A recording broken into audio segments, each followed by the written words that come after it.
At last, Welcome, sir. a little life.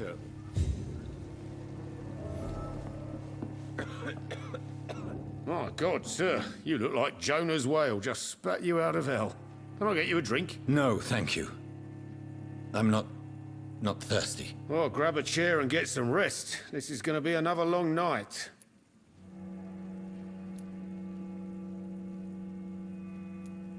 Why is it going to be a long night? You must be new around here. Don't you know about the murders?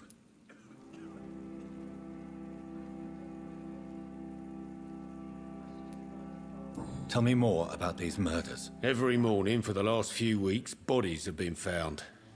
And those poor sods didn't die of flu. Do the police have any leads on a suspect? Even before the outbreak, coppers never came round here. We're on our own. People die in these parts all the time, and no one cares.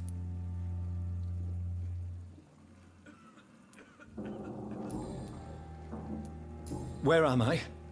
Where is this place? You're at my bar, sir, the Turquoise Turtle. The last ray of light in this dangerous part of town.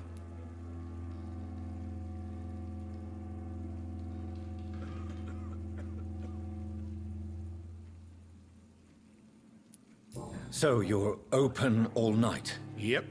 Figured people might need a place to rest in these dark times.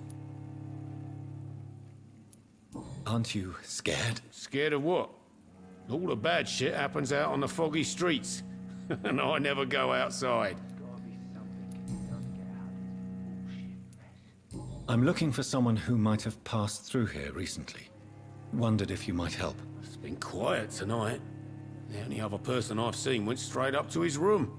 Thought it was kind of rude, actually. You mean he's still here? Well, yeah.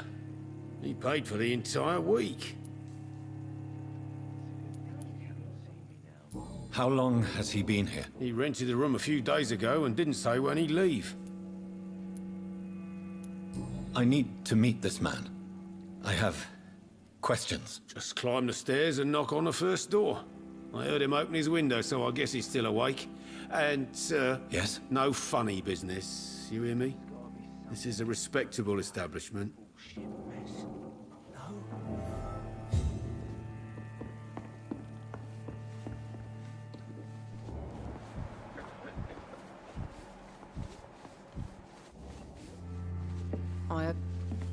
Hello, sir. Are you all right? Is there any way I can help you? I don't know. Maybe you could just talk to me. Maybe you prefer to speak with Tom, then. He's more agreeable talking to strangers.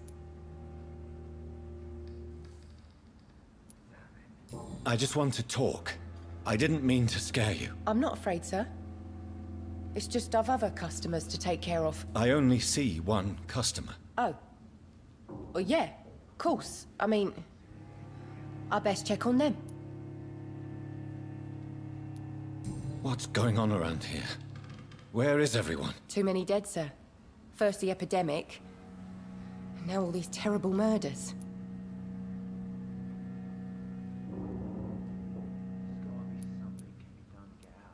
What have you heard about the epidemic? There's a Spanish flu. Yeah, killed so many last summer. Thought we'd seen the last of it. Dozens dying every week. Are the authorities doing anything? Nothing. There are so many quarantine zones in London now. It's gotten really hard to travel across town. The murders. What can you say about them? Bodies found in the streets every morning. Drained of blood. It's just horrible. Some say the sewer dog is back. The sewer dog. What's that? No one knows. People have always disappeared around these parts. The ancients say it's the sewer dog coming out to feed. But now he's killing in the streets. What is this place? This is Tom's bar, the Turquoise Turtle. I'm the barmaid here, Sabrina, if you want to know.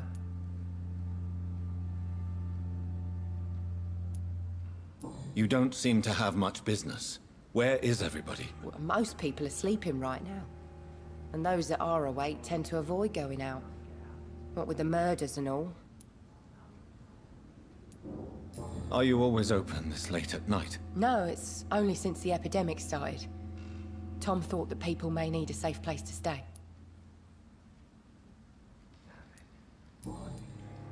I'll leave then. Thank you.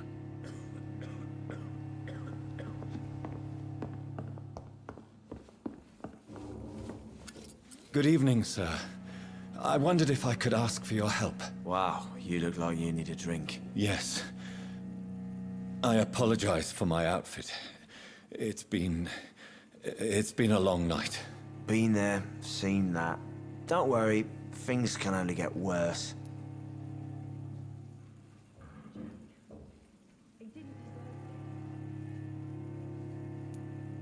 What's going on around here? It's like everybody is hiding. You must be new here. Have you not heard about the murders? Everybody fears the return of the sewer dog. You make it sound like it's a fairy tale. People will always believe in monsters. It's easier than accepting their own darkness. We can all be monsters. Who is this sewer dog? It's the local bogeyman. Convenient answer for every crime that happened for decades. You murdered someone, blame the sewer dog, eh? Has anybody entered the bar recently? Can't say. Sorry. I spent the night making love to that gorgeous bottle, see? This is important, sir. Are you sure no one has come in here in the last few hours? I don't know and I don't care. This is a free country. People still have the right to come and go, don't they? I'll leave you to your bottle then.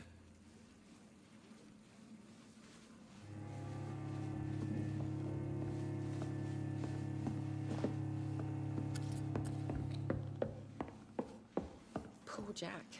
This is no place for you. Prewen has several patrols roaming the area. They do not pursue me. But they're looking for vampires, and they're most efficient.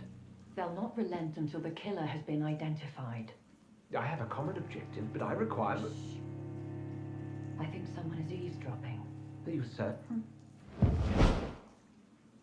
You might as well come in, whoever you are. Slowly, vampire. Who are you? I mean you no harm, saith the vampire. Present yourself. I need a word.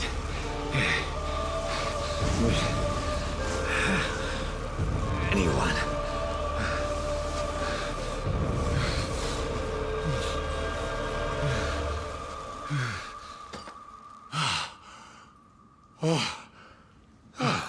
Well, that's something I can do for you.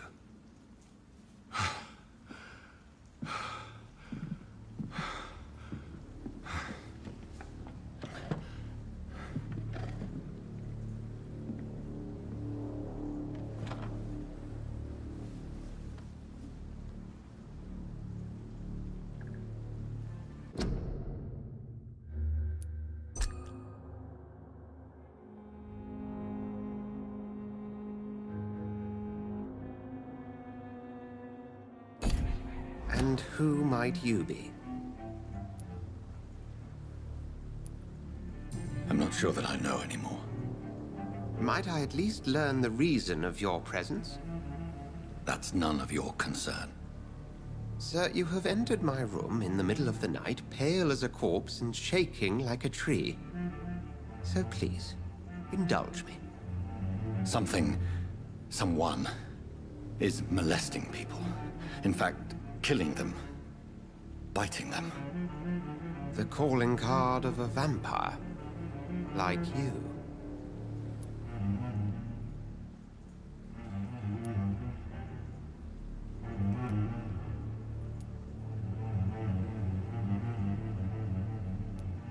You can't be serious. I'm not a... No. I can't be a vampire. Sir, believe me, this is very real. You are a vampire. Then if you are not a vampire, who or what are you? Dr. Edgar Swansea of the Brotherhood of St. Paul. I'm performing an independent investigation here in an attempt to understand precisely what is going on.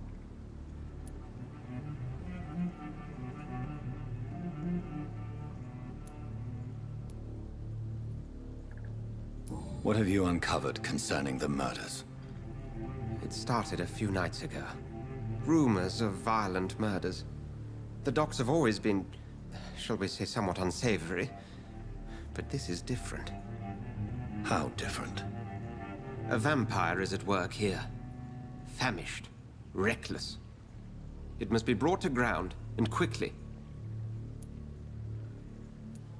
Then help me find the culprit. I may. If you'll first tell me why you opened this door. I followed a trail. The scent of blood from a recent victim. It led me here. You thought I was your aggressor. That explains a great deal. We're both chasing the same shadow.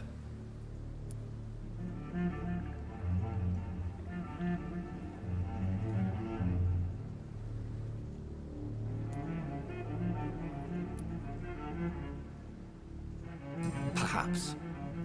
This is all new to me. I'm not even certain what I'm looking for.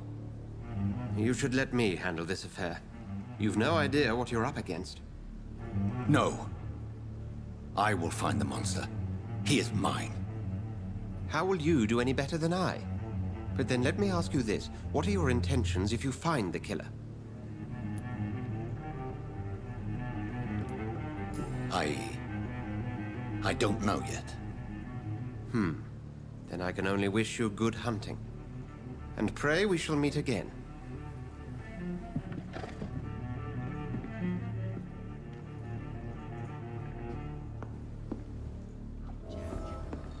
He didn't deserve this.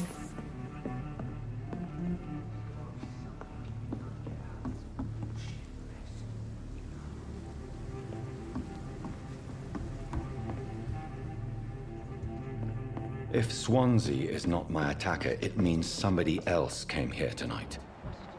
Someone must know something.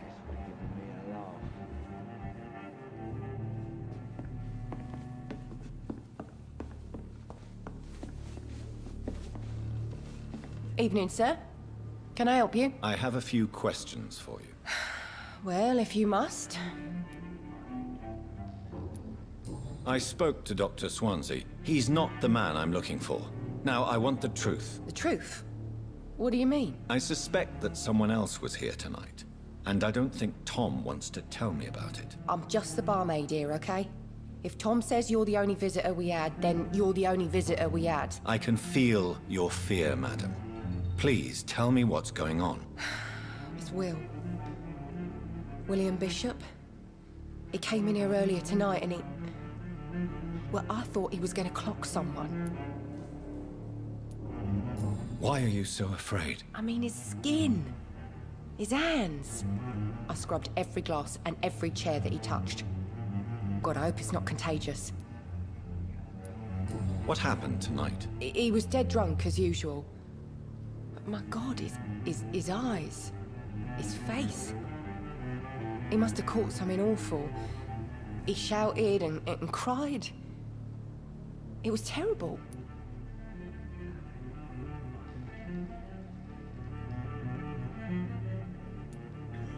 Tell me about this William Bishop. Will was a sailor who worked at the cannon factory before he lost that job.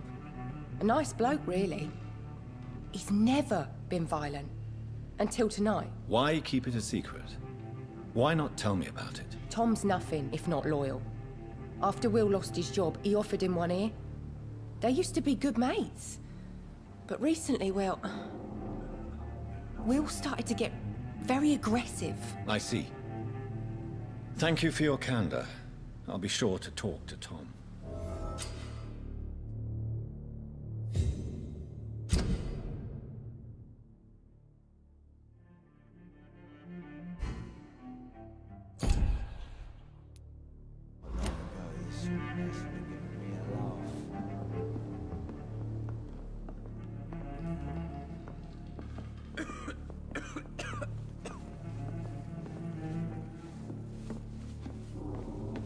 Welcome back.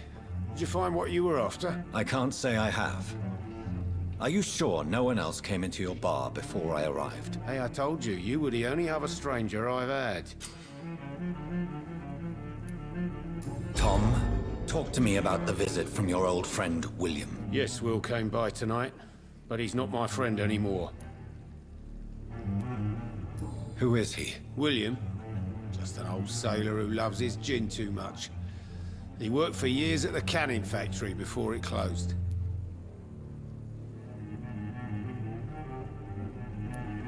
How was he tonight? Was he different? Sicker than usual, perhaps. He whined and mumbled about how mean people were to him and how he'd like to talk to me outside, and then he left when I refused. Is he dangerous? Yeah. Like many drunks, he's all bark and no bite. He can barely stand up most of the time. Why lie to me if he is not your friend? I didn't lie. I said you were my only unannounced customer, and that's the truth. I need to find him. It's a matter of urgency. Do you know where he is? You could try his boat. It's up by the North Pier. He sleeps there when he's too drunk to get home. Please describe him to me. What'd you expect? He's a tall, sick bastard with a bad rash and torn old clothes. William used to be strong. Now he's a mess. Thank you, Tom. If you see him, tell him I don't want him back here unless he cleans up his act, okay? I hope I live long enough to see them wet boot boys get what's coming to them. Not long ago, this would be a laugh.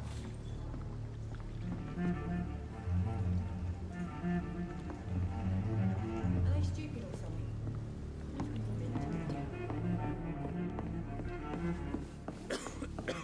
It's a good thing we can't see you now. I will get to the bottom of this intrigue. What's been done to me, to this city.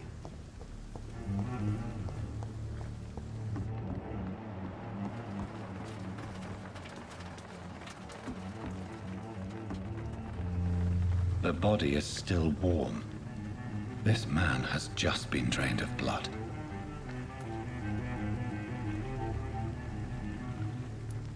This man was armed. He tried to defend himself. This corpse has been dried of its blood, just like the previous victim.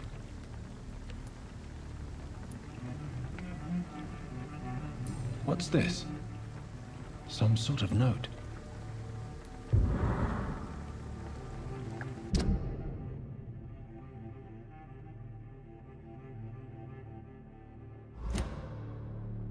These men, they're a company of professional vampire hunters. Blood and empty gin bottles. This Bishop fellow is something of a heavy drinker. There are blood splats on the other side of the canal. I must reach that barge.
Over there!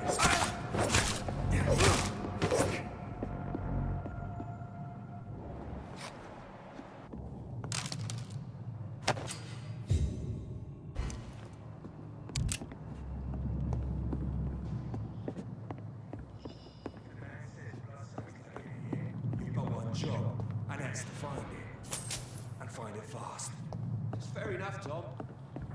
But why do they hide where it's so damn cold? It's locked.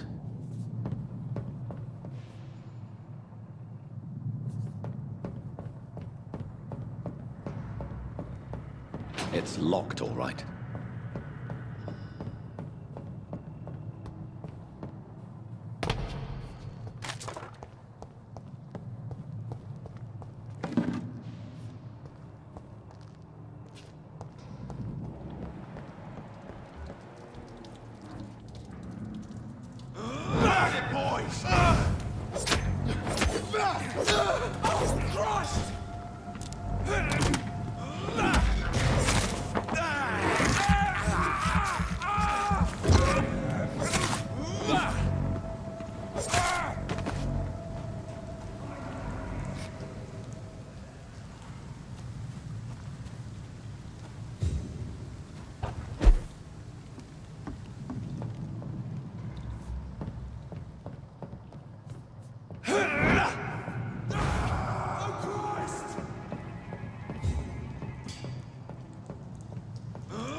Are you over there?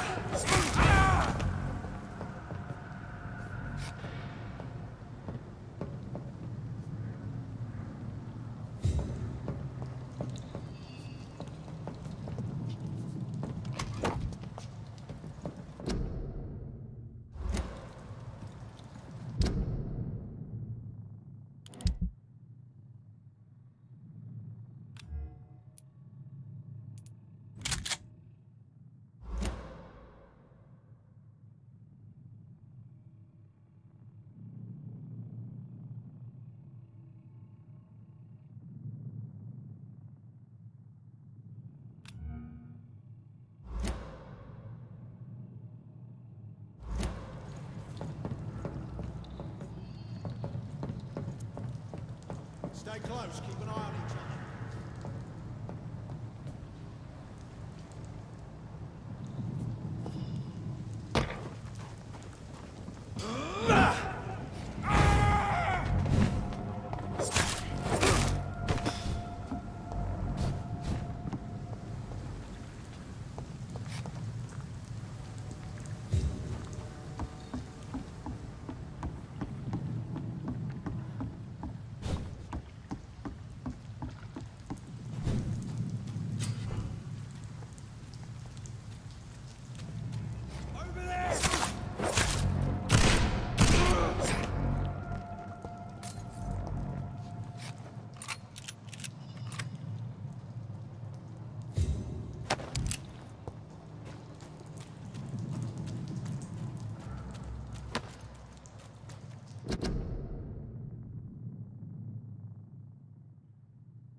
fresh blood.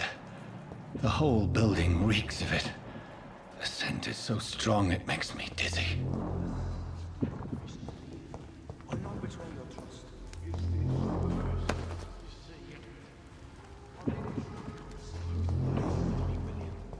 As one, we shall overcome this.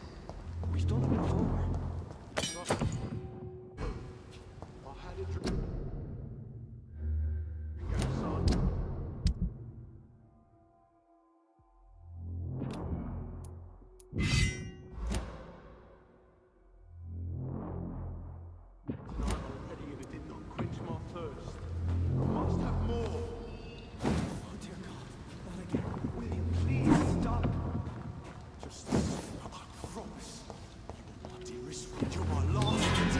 This place reeks of bloodshed. William, my arm. I can't feel it. This creature is bedeviled. I must put it down.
William, please, stop.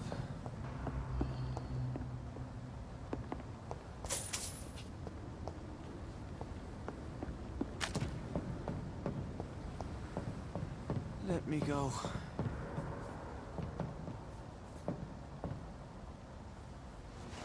William was an honorable man. I could have saved him. Mr. Hampton, are you in there? I knew him well, another lost soul, a kindred spirit. Sir, listen to the sound of my voice. I'm a doctor. You're suffering from shock. I must return to my flock. They'll stray without me.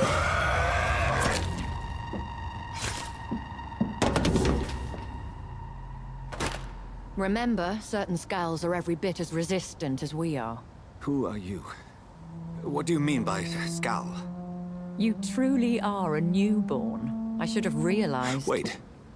You are the woman from the bar. Are you... like me? Can you help me? I believe, sir, I already have.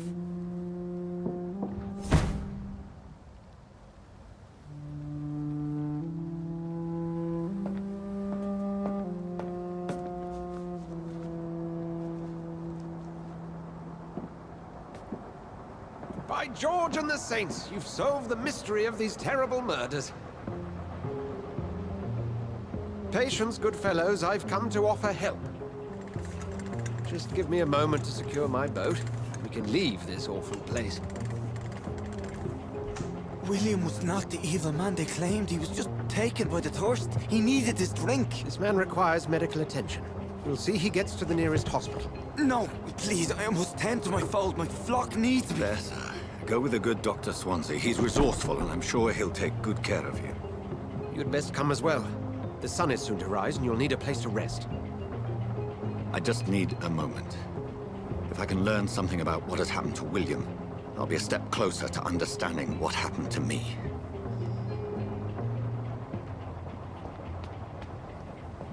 This poor creature can't be my maker. Could it be some subspecies of vampire? I must find a place to analyze the blood.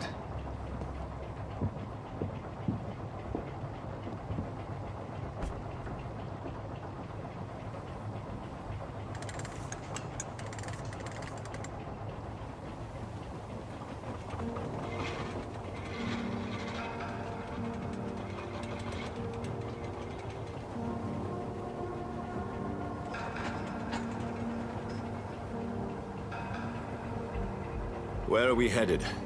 We're on our way to the Pembroke Hospital. It's just across the canal. They'll have a bed for poor Mr. Hampton. William was... What manner of creature was he? Predator, prey, villain, and victim. Who can say? The important thing is that he's been stopped. Duly noted. And the woman? What... Who is she? What woman? Oh, don't play me for a fool. You used me to locate that skull. You must know who she is. And I thought you a gentleman.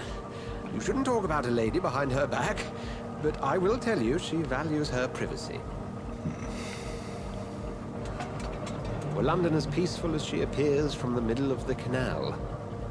If only that were the reality of the situation. To be honest, I've always tried to avoid this part of town.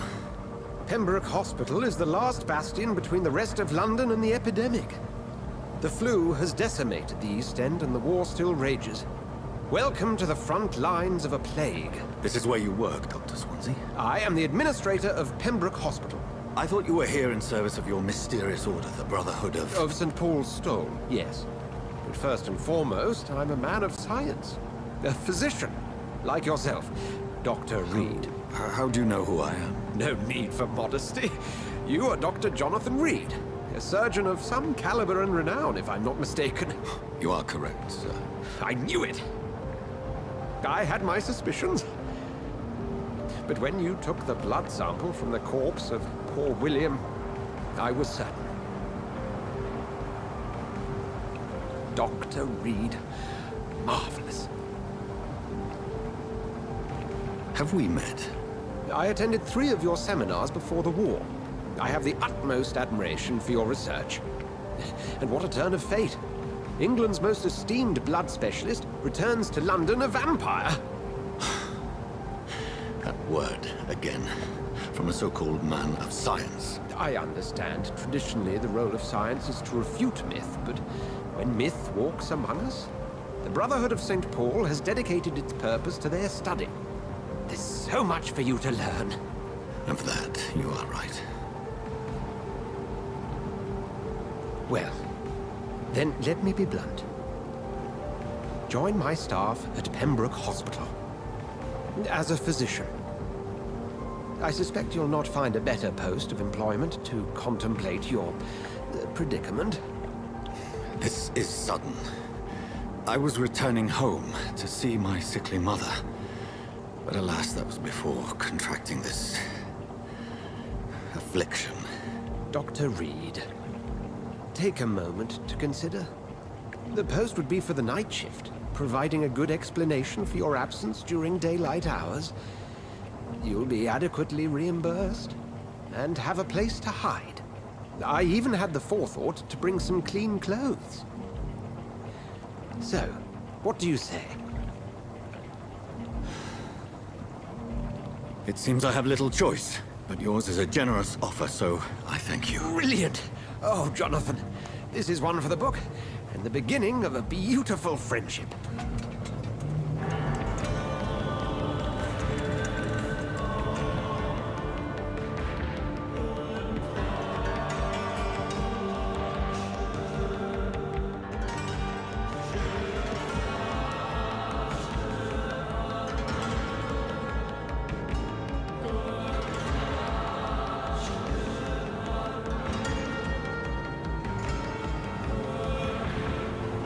Dr. Swansea, thank goodness. I was beginning to be concerned. Worry no more, Nurse Crane, for I bring good news. Oh, Doctor, what a night. We lost 2 more patients. Nurse Scow said she couldn't take it anymore and resigned.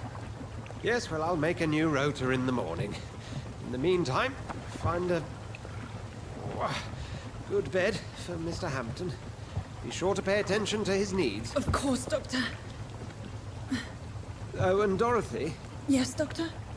Dr. Reed here has just returned from the front. He served King Country and will be joining us here at Pembroke. We're very lucky to have gained a surgeon of his talent, and one so experienced in blood transfusions. That is good news indeed, Doctor. Oh, yes.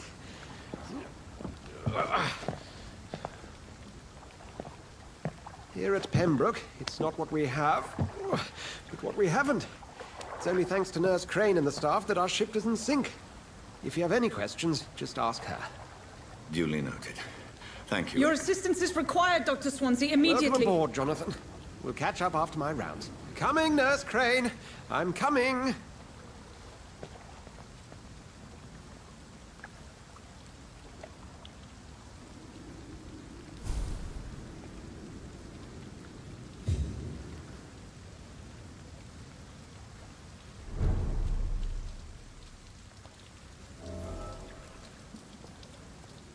Come on, you bastard! You can do better than that! Nah! It's my turn!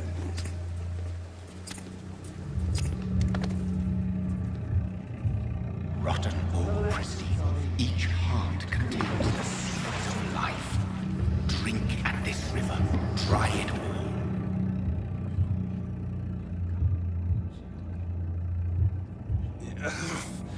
Oh, come on, you bastard! I won't bite! Sir, please. You've lost too much blood. Calm yourself.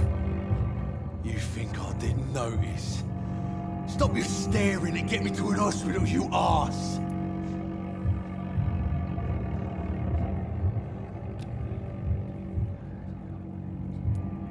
Insulting a good Samaritan. Not exactly the way to get rescued. Alright, sorry. I am in pain here. My guts are spilling out onto the street and you're yabbering on. Yes. That's a very nasty wound you've got there. Take my word, I am a doctor. Dr. Jonathan Reed. Name's Clay Cox. I'd appreciate you helping me to a better place, Doc. Follow me, Mr. Cox. Let me assist you to that better place.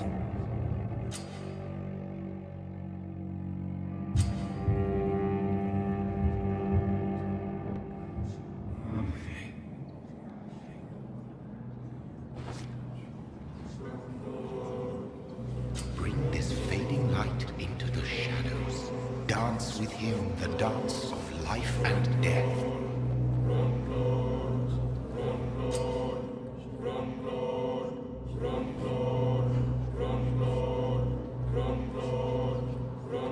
No more. Not tonight. Not like this.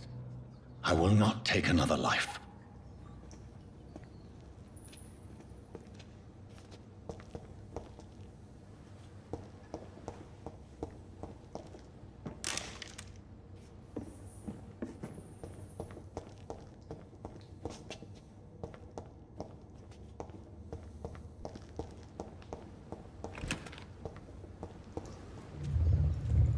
It is wise for the huntsman to sometimes let his prey go, but no famished hunter can run for long.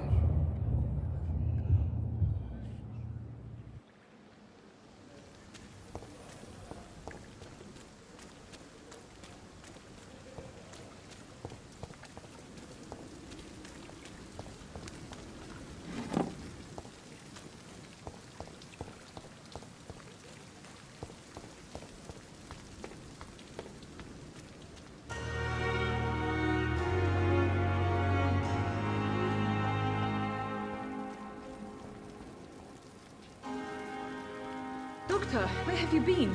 I've little time to play hide and seek with new staff members, no matter how illustrious they may be. I found a wounded man by the docks. He answers to the name of Clay Cox. He requires urgent medical attention. Already making the rounds? That's the Pembroke spirit.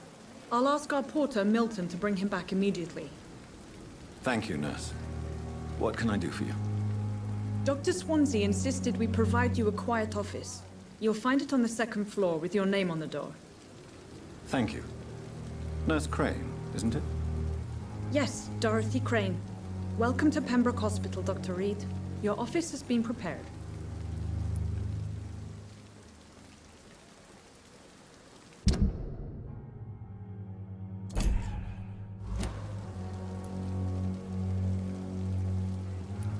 I would like to ask a few questions first.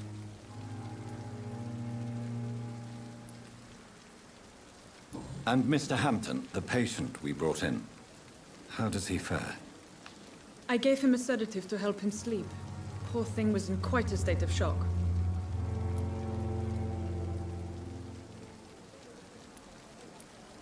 Thank you, Nurse Crane.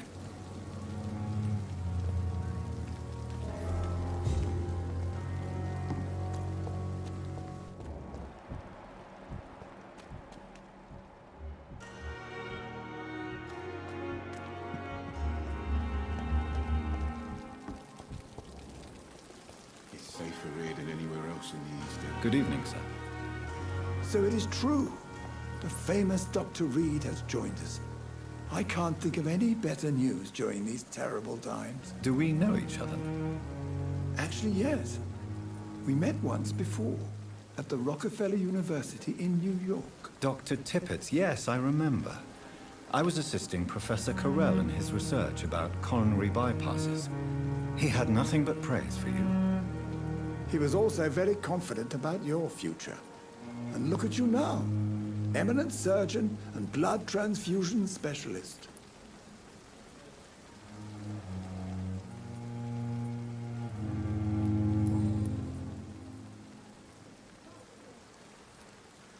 What can you tell me about the staff in the hospital? Some are really good, and others are not so good. But during this troubled period, there is no time for slander. I prefer to focus on the positive character traits.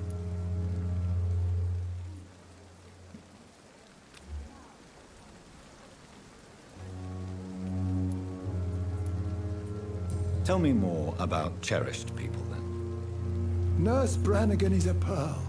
She is the most helpful and dedicated nurse I've ever worked with. A clever and cheerful woman. You really seem to admire her skills. I'll go even further. If she was a man, she would be a damn fine practitioner.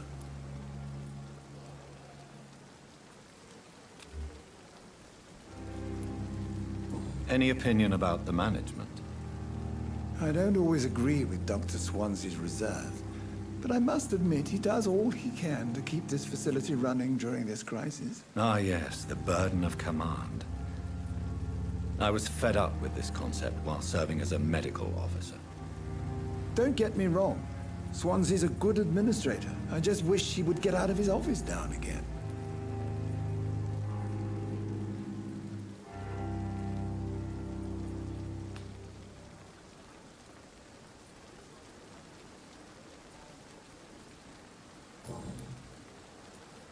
What is the Pembroke Hospital situation?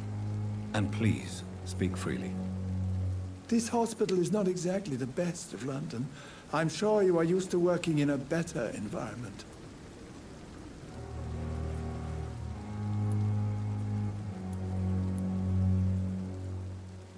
It's more than enough. In any case, the personnel of a hospital are much more important to me than the building. Don't be misled by appearances, Dr. Reed. This hospital does not lack talented people. It just lacks hope.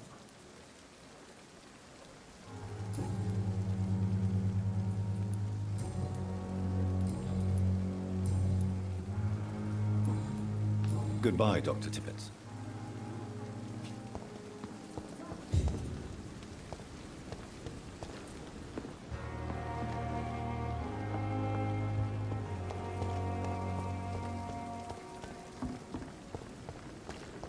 At least that mistress of...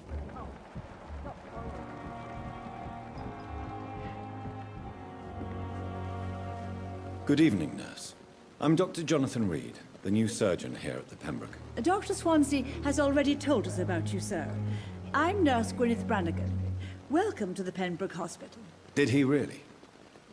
It's a good thing I wasn't hoping to keep a low profile. All members of staff have already read about your new blood transfusion technique. Dr. Swansea made sure of that. I see. Well, I'm a little surprised, but I suppose I'll just have to deal with this unexpected notoriety. You must know, blood transfusions are Dr. Swansea's primary subject of research. He is convinced it is the future.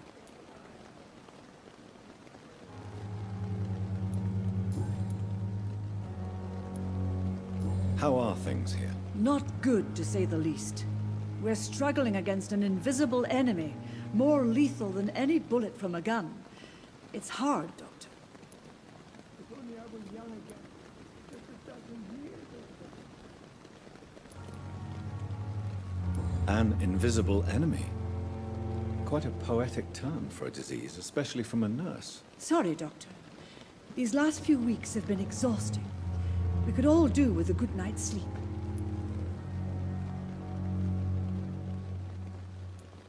Do you think this hospital can survive the epidemic? We are all volunteers here, and we're trying to hold fast, but how do we beat an invisible killer? Some nurses have already resigned. I'm not familiar with all the staff yet. Perhaps you could help me. Brilliant professionals, most of them. Dr. Swansea has a gift for recruiting talent. Most of them. Is there a problem I should know about, nurse? It would be inappropriate for me to speak ill of a colleague. Is there anyone that stands out? Well, I have never met someone as dedicated as Dr. Tippett. He should be a standard for us all here. If only he were younger. Why should his age be a problem? I guess it's fair to say he's always pushing himself to the limits. He just doesn't know when to stop and get some rest.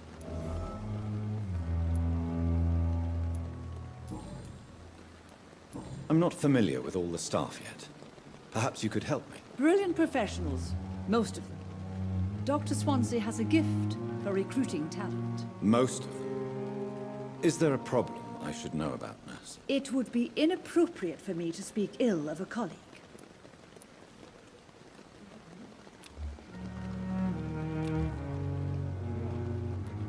Nurse Brannigan, if you do know something, please tell me. Anything you say will be held in confidence. No. I may disagree with some conduct, but in the end, everybody is doing their best.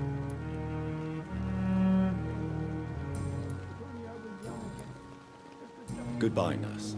Call me if you need assistance. Good evening, Nurse Brannigan. Good evening, Doctor.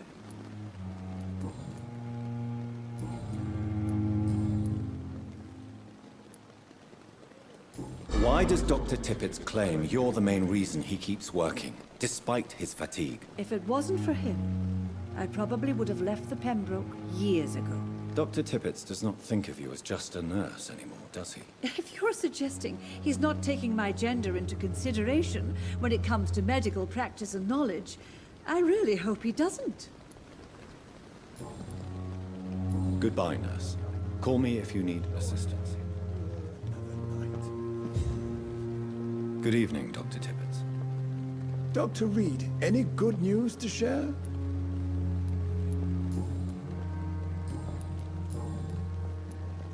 You're exhausting yourself, Corcoran. Maybe you should think about preserving your strength. No. We must keep on healing all those poor souls. We are the last rampart before chaos. Once more, unto the breach.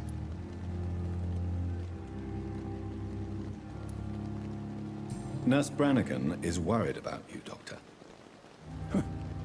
She should not have told you that. I will have a word with her. You don't have to blame her for her honesty.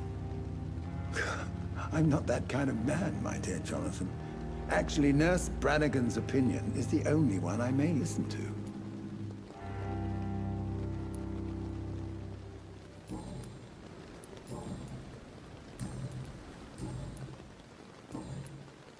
Goodbye, Dr. Tippett.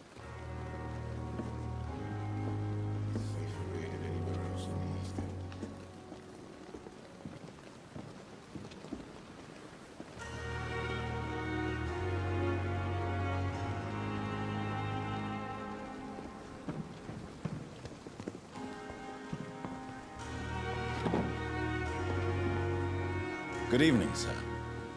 I'm Dr. Jonathan Reed. I'm new here. I've already heard about you, Dr. Reed. I'm Milton Hooks, the ambulance driver for this shithole of a hospital. That's quite a blunt introduction, Mr. Hooks. You can call me Milton. I like to speak my mind, Dr. Reed. Perk of the job.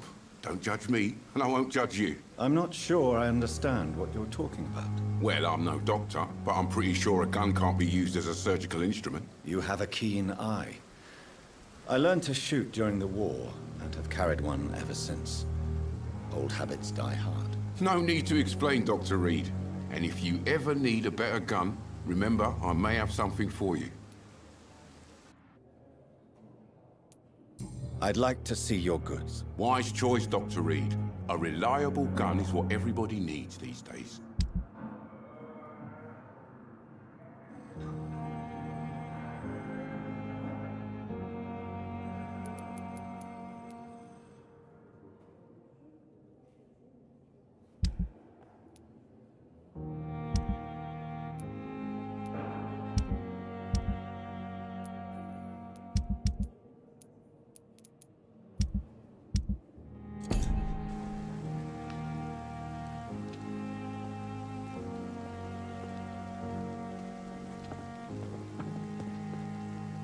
Good evening, Milton. Good evening, Doctor. Still trying to save lives?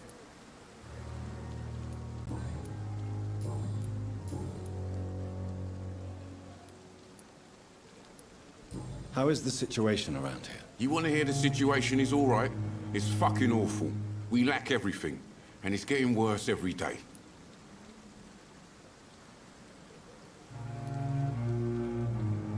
So what do you do exactly in this hospital? Apart from smuggling guns, I mean. I've been an ambulance driver since... too long, I guess. I bring sick people here night and day. It's a dirty job, but I get it done. Most of the time.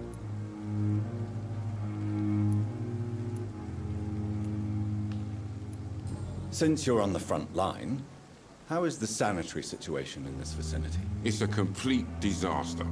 It's even getting dangerous to enter some streets or buildings. Even the locals attack you.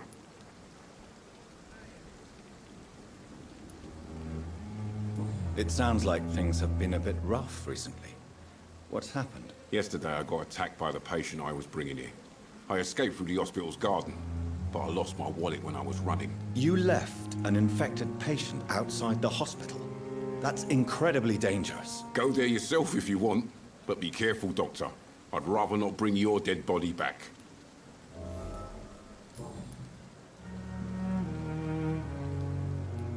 Are you really smuggling weapons through the hospital? And why not?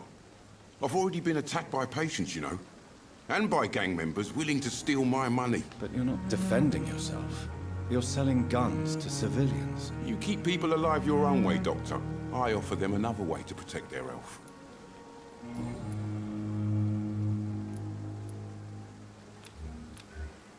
Do you need any medical help, Milton? I'm fine, Doc.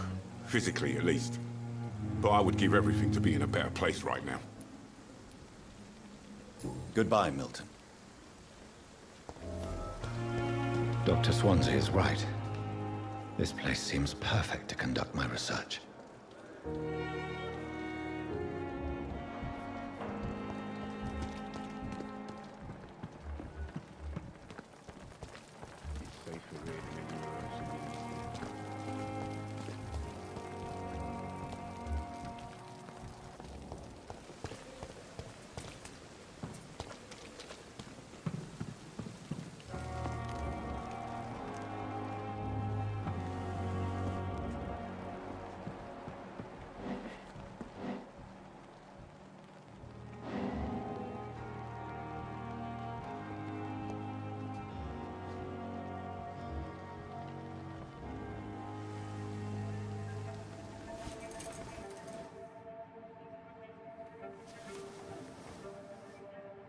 How can I be sure I'll not find your unconscious body in the house again?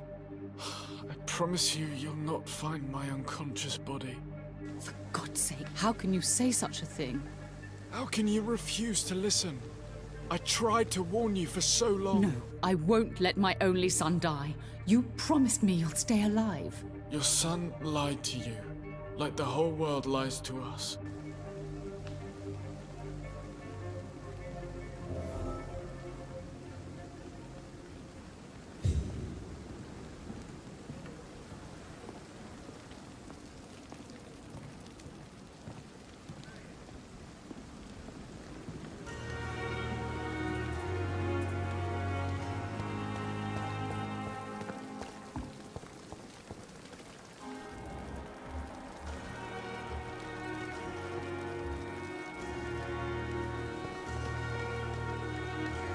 Good evening, Nurse Brannigan. Good evening, Doctor.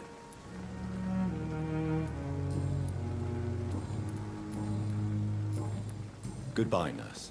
Call me if you need assistance.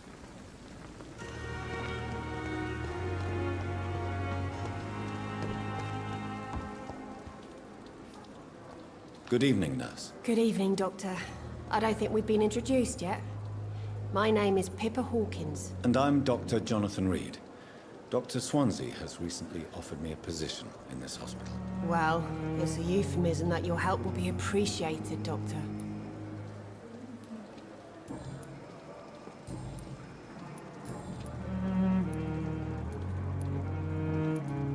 How would you describe the situation at the Pembroke Hospital? It's serious. The flu is wreaking havoc amongst the staff and patients. We are running out of everything.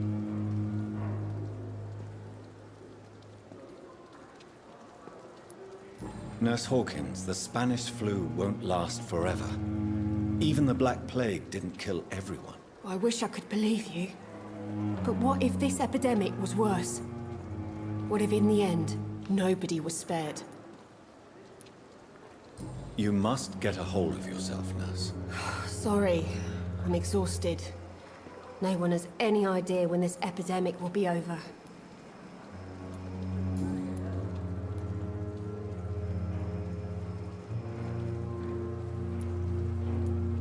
How is the Pembroke staff coping with the epidemic? Well, not well. Milton, the ambulance driver, is even more grumpy than usual, especially concerning doctors.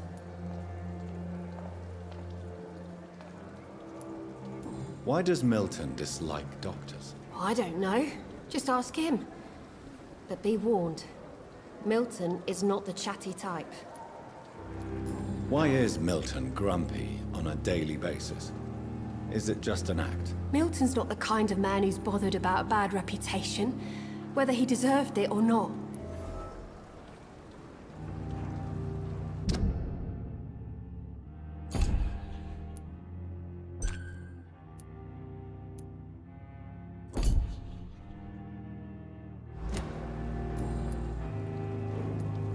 How long have you been a nurse? Or long enough to see that the epidemic is winning. And no matter how qualified you are, don't tell me you'll change that. You're right. When dealing with such a terrible disease, one must remain humble.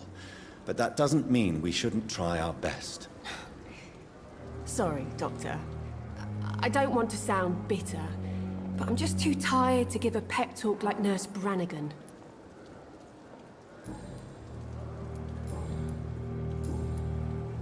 Goodbye, Nurse Hawkins.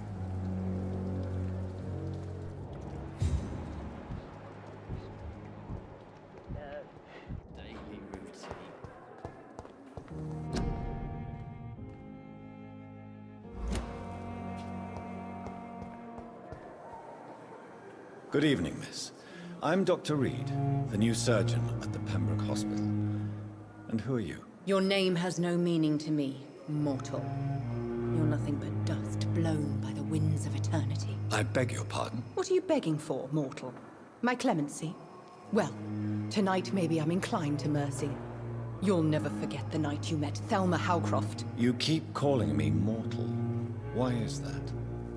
And if I'm mortal, what are you? Well, Dr. Reed, if you must know, I'm a vampire.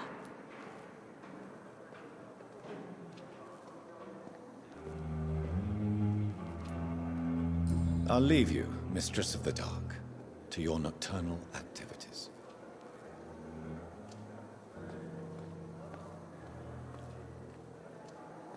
A giant mall disguised as a hospital. That's Pembroke nowadays.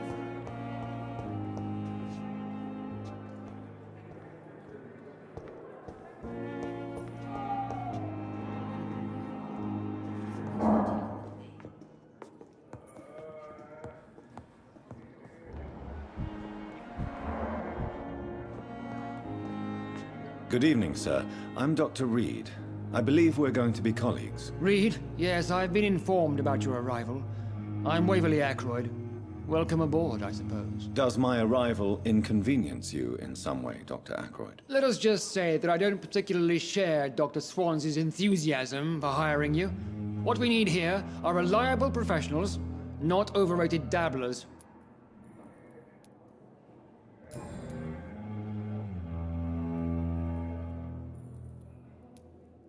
It seems you have bad memories of your military service. I refuse to see this industrial slaughter as scientific progress. War only reveals the worst in men. We can at least agree on something, Dr. Ackroyd. Thank you for your time. We'll talk later.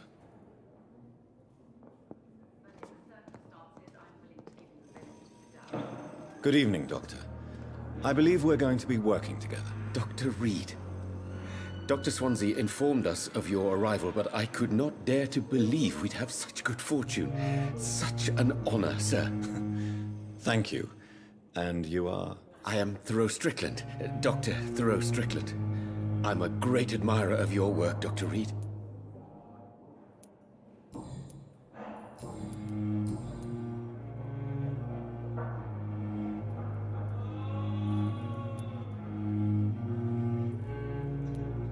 What can you tell me about the Pembroke? Well, it has always been an honor to work with Dr. Swansea. But with your arrival, I can't think of a better opportunity to learn about blood transfusion. Do you need help with anything in particular? Well, yes, maybe. I'm waiting for a batch of products I ordered for my personal research, yet my supplier seems to have vanished. Do you want me to play the errand boy for you? Oh no, Dr. Reed. But if you went personally to his shop, what with your reputation and all, he wouldn't dare to refuse the products I need. I see. Well, give me the address, for I may pass by if I have time. You seem quite optimistic. It's a rare and precious attitude in these difficult times. I'm convinced that this epidemic is a test of endurance and dedication for us men of science. Questions remain about our capacity to resolve the situation. True. Last summer, during the first wave of the epidemic, I used to joke with Milton about the extra work. We're not smiling now. Please, could you tell me something about yourself? I'm a great admirer of your work concerning blood transfusion, Dr. Reed. I run my own experiments. I'm convinced it's the future.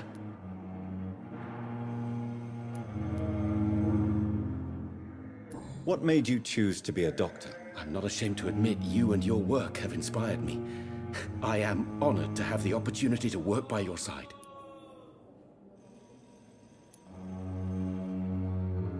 It's always a pleasure to share scientific and medical knowledge with someone eager to learn. I'll be glad to help you if I can. This epidemic may be the century's most terrible disaster, but I'm convinced that we, as doctors, are the only ones able to defeat it. I based my technique on my mentor's research. He helped me perfect my method. What is yours? I'd rather not talk about it. For now, it's just theories and first approach. My process is purely experimental and unsuccessful. As long as you're cautious and methodical, you may remain empty-handed, but you won't fail. You're not the first one to warn me, but I am convinced knowledge is the main weapon against the ravages of this epidemic.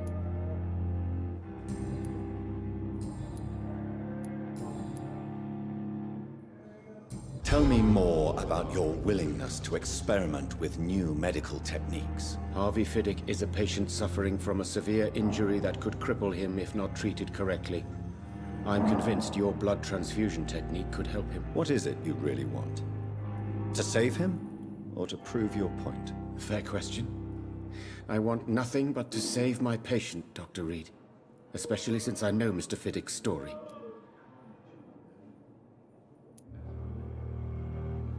This personal involvement could also appear to be a lack of impartiality. You must know that a good surgeon must remain neutral. I agree. But that does not excuse Dr. Ackroyd's behavior. A man who did not even take time to converse with his patient. Do you think keeping his distance was a mistake? All I know is that I'm taking care of human beings with desires, hopes, and fears. Not some biological machine comprised of blood, bones, and flesh. Tell me Mr. Fiddick's story. Our first diagnosis was compromised because Mr. Fiddick lied to us about the real origin of his injury. He first claimed it was an accident. But why would he hide such crucial information from us? Because he is a proud father, ashamed of putting his children at risk because of his own negligence.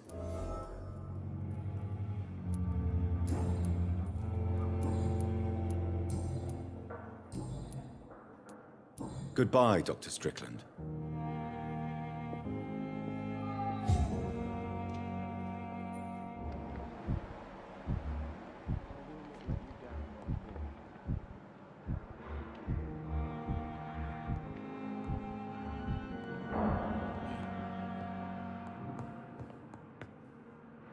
I'm quite busy right now, Dr. Reed.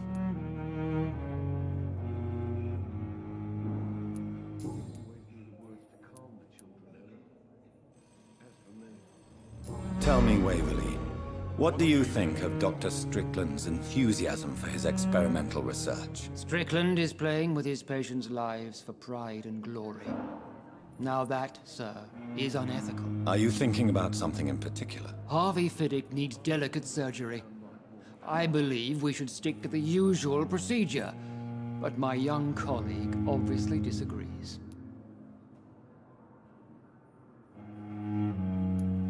And are you not afraid that your rivalry with Strickland may be blinding you? Rivalry? I guess you could call it that. But I will never be childish enough to let my personal feelings affect my judgment.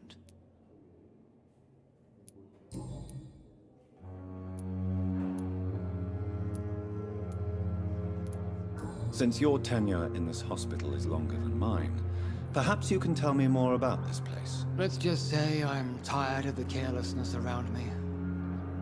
I have always respected the skills of Dr. Swansea, but over time his enthusiasm has become displaced. Carelessness? Exactly what are you talking about? We're here to save lives. The people who trust us are not volunteering for experimentation. They're here to be healed. I don't intend to run any radical experiments, Doctor. Even if I, as any good practitioner should, express an interest in pushing the boundaries of medical research. Modern medical methods were created through audacity and ego. But there are rules in our line of work, and they're here to protect our patients.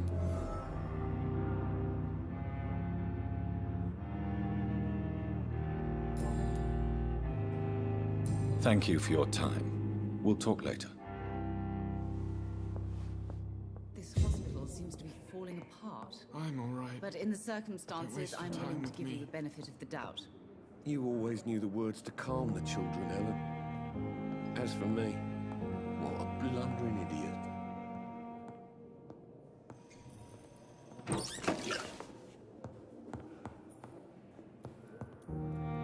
Good evening, sir. I'm Dr. Reed. May I help you? I don't know if a third opinion is needed. Your colleagues are already arguing about my condition. I see. Would you mind telling me more about your situation? I'm Harvey Fiddick. All I want is to get me bloody arm fixed properly.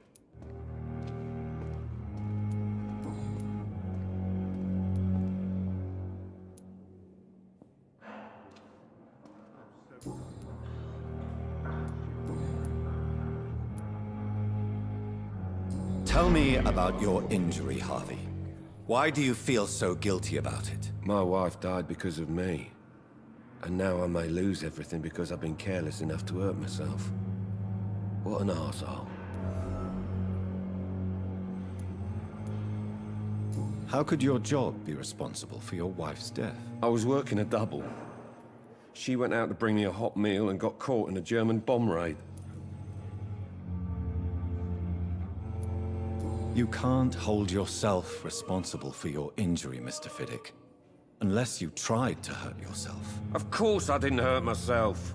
But I can't work until my arm is fixed. My children need to eat, Doctor.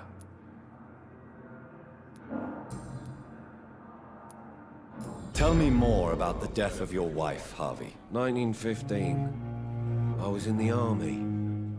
Building workshops for the Royal Flying Corps. Helen was happy I wasn't sent to the front. What happened? The Germans sent Zeppelins to bomb the construction site, but they missed their target. My wife was bringing my dinner when the bombs fell. How are your children after losing their mother? They were smaller then. The only good thing about this is my Ellen didn't bring them with her that night.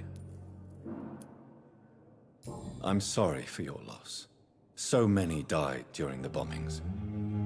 I served in France and witnessed the carnage there. I would like to say that she didn't suffer. Truth is, I have no idea. I just know that I'm all that me kids have. Poor little bleeders.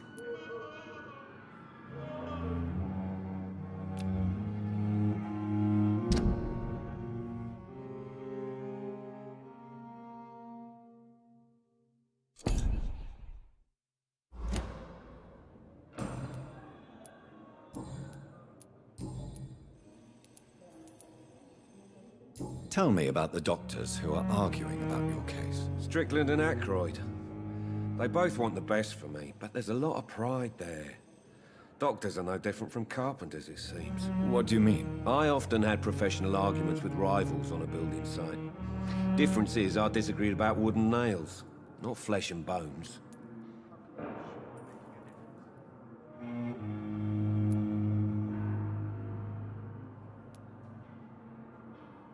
Tell me about yourself, Mr. Fiddick. I'm just a regular guy waiting to get his arm fixed, so I can return to work and to my family. I was more curious about what you were doing before being hospitalized. I'm a carpenter, and a good one too. But that means I need both arms to feed my family, Dr. Reed.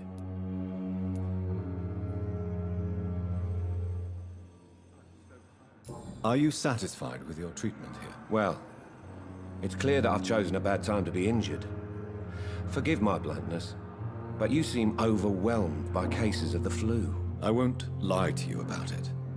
I'm afraid we are. Are you sure you don't want to operate yourself, Dr. Reed? I have the feeling you're very capable, and your colleagues seem to think so too. In other circumstances, you would be right. But for now, I don't think I can take on the responsibility. My apologies.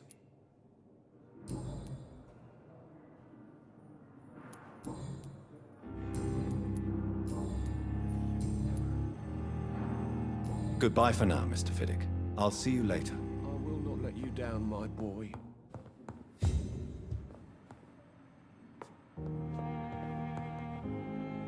Good evening. I'm Dr. Reed. Can I help at all? No. Really? Why are you here, then? I don't want to talk. My throat hurts too much. I suppose that this pain is the reason you're here. Is someone taking care of you? Yes. And no. Could you at least tell me your name, sir? Mortimer. Mortimer Goswick.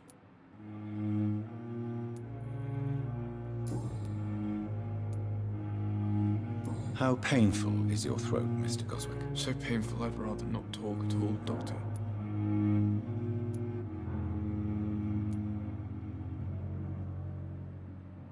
I'll let you get some rest, then.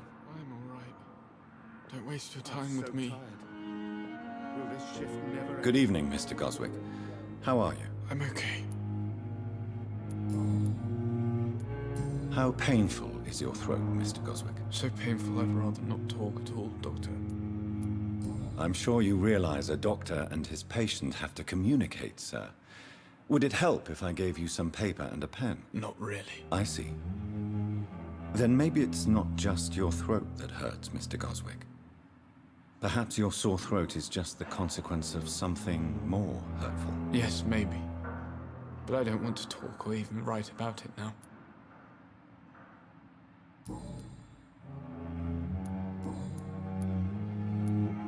Tell me about yourself, Mr. Goswick. I don't want to talk, Doctor. I have to go now, sir. But don't hesitate to contact me if you need any help. Good evening, sir. Doctor. Good evening, madam. Can I help you? It's my son who needs you, sir. I'm Dr. Jonathan Reed. How can I help your son? I'm Beatrice Goswick, mother of Mortimer Goswick. Could you check on him, please, Dr. Reed? I've heard much of your talents as a physician.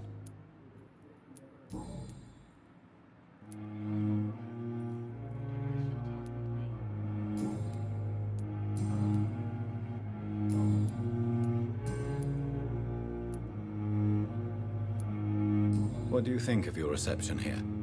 Any complaints? I have had the uttermost reservations about this hospital since we arrived.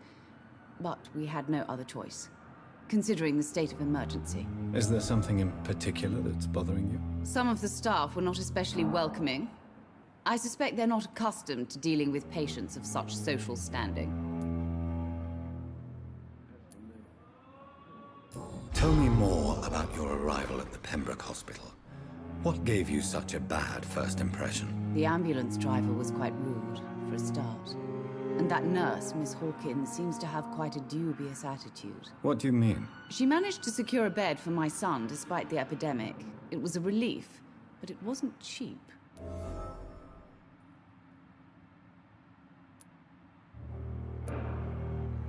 She charged you for a bed? Yes, and I paid without question, considering the urgency of the situation.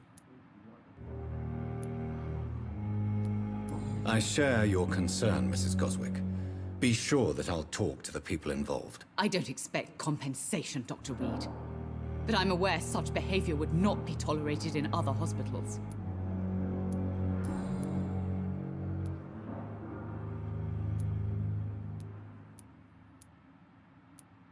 What can you tell me about yourself, Mrs. Goswick? Not much to say. Just take care of my Mortimer and I'll cover all the expenses. That's all that matters.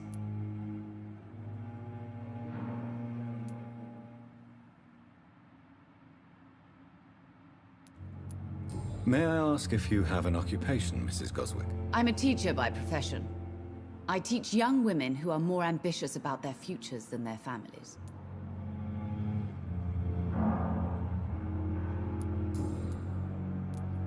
What can you tell me about yourself, Mrs. Goswick? Not much to say. Just take care of my Mortimer and I'll cover all the expenses. That's all that matters.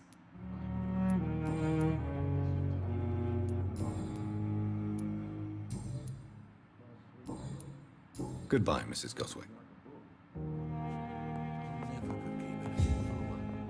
Good evening, Mr. Goswick. How are you? I'm okay.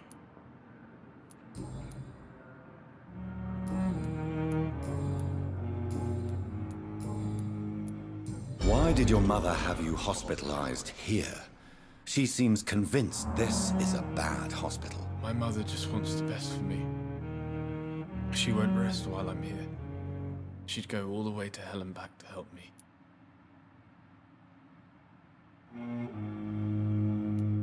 Pembroke Hospital may look unorthodox, but rest assured you're in good hands here. It's not me you have to convince, Dr. Reed. It's my mother. Is your mother bothering you? As your doctor, I can ask her to leave you alone if you would prefer. That's tempting, Doctor. But you have no idea what my mother is capable of. She would tie herself to my bed if you asked her to leave. How painful is your throat, Mr. Goswick? So painful I'd rather not talk at all, Doctor. I'm sure you realize a doctor and his patient have to communicate, sir. Would it help if I gave you some paper and a pen? Not really. I see. Then maybe it's not just your throat that hurts, Mr. Goswick. Perhaps your sore throat is just the consequence of something more hurtful. Yes, maybe. But I don't want to talk or even write about it now. How painful is your throat, Mr. Goswick? So painful I'd rather not talk at all, Doctor. Why did your mother have you hospitalized here? My mother...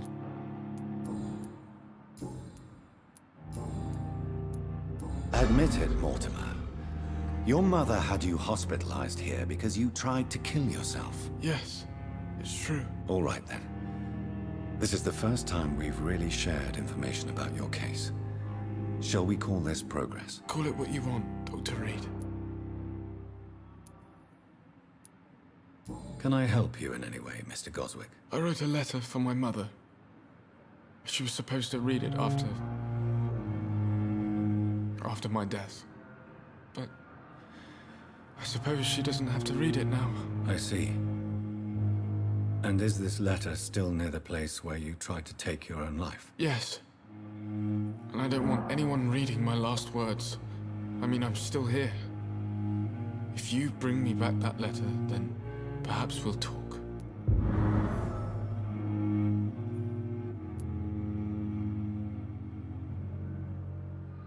You can trust me. I won't report you to the authorities. My one and only concern is your health. I guess I should thank you then.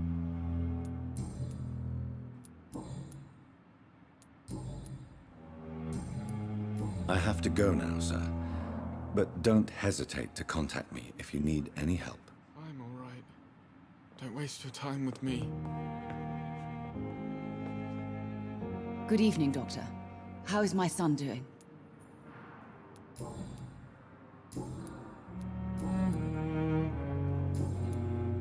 Goodbye, Mrs. Goswick.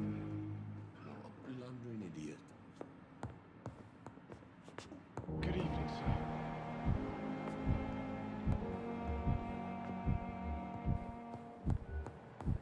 My sweet girl.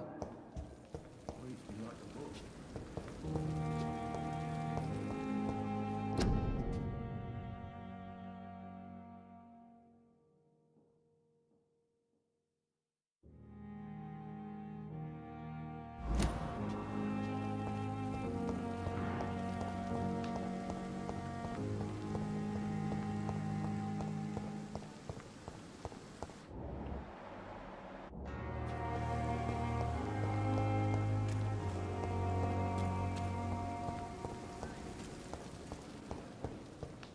You always knew the words to calm the children, Ellen.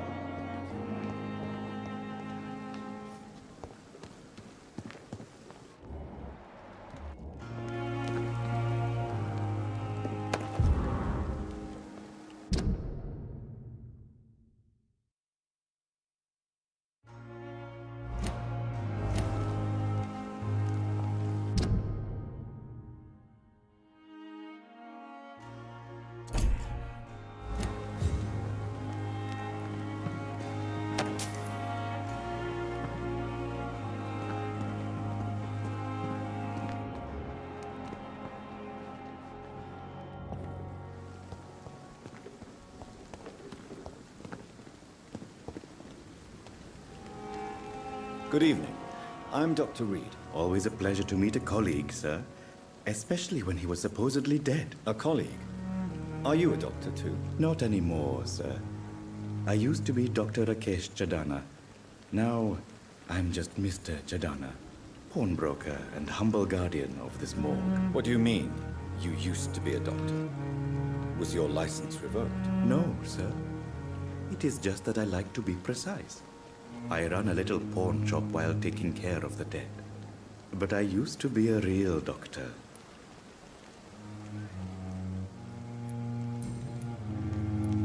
A pawnbroker? I expect you get all types of people here. Yes, sir. All kind of people.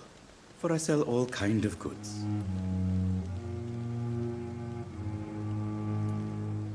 What kind of goods? With the quarantine, it's not always easy to buy things. So I trade. I exchange. Some people sell, some others buy. I like to help. Who comes here to trade with you? It's very unhygienic, even unsafe. Diseases can spread. For the customers, for the hospital. I'm very cautious, sir. I've been a doctor, remember? And all my clients are good people. In fact, I think I only know good people.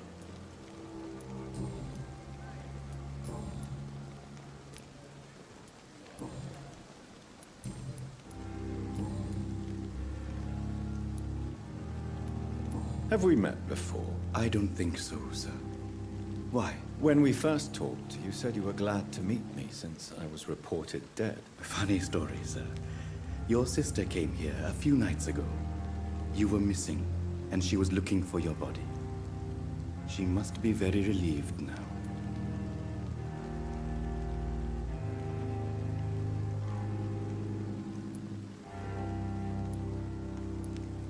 Do you work here alone? Yes, very easy work, sir. All I have to do is watch a few bodies. The situation was very different when the main morgue was still open.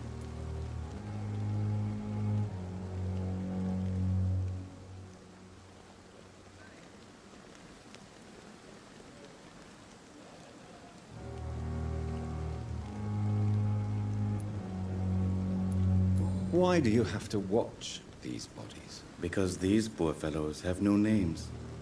We keep them in case someone comes looking for the missing. Sadly, very rarely happens. Why close the hospital's main morgue? It was for sanitary reasons after the beginning of the epidemic. Cadavers had to be moved to the nearest mass grave.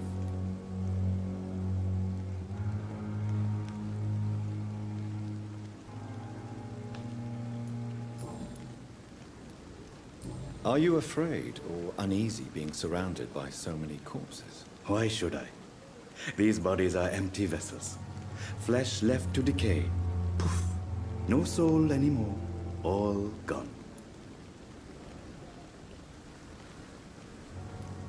How did you get this job? After I left the army, I worked as an undertaker down by the docks.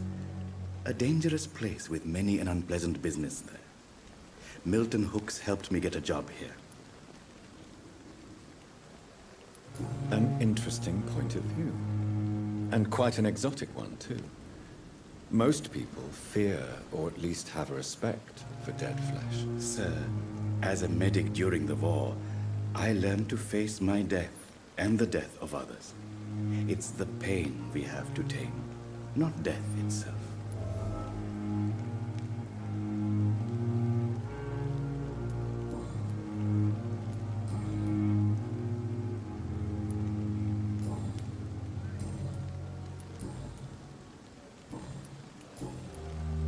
Since you're not afraid of dying, do you believe in life after death, Rakesh? No.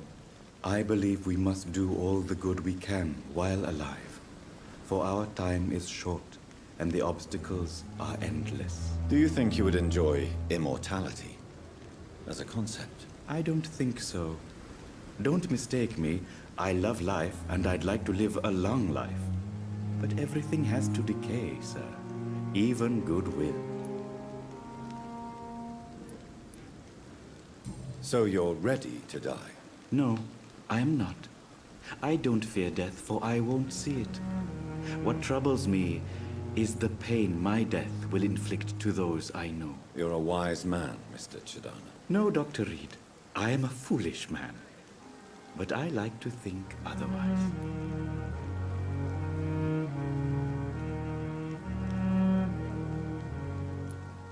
Do you really believe goodwill cannot last? As I said, sir, everything decays. If I was to never die, goodness, I would be bored or worse. And I like to be helpful, sir. Quite depressing, wouldn't you say? Yes, but the good news is, we'll all die before losing our humanity, sir.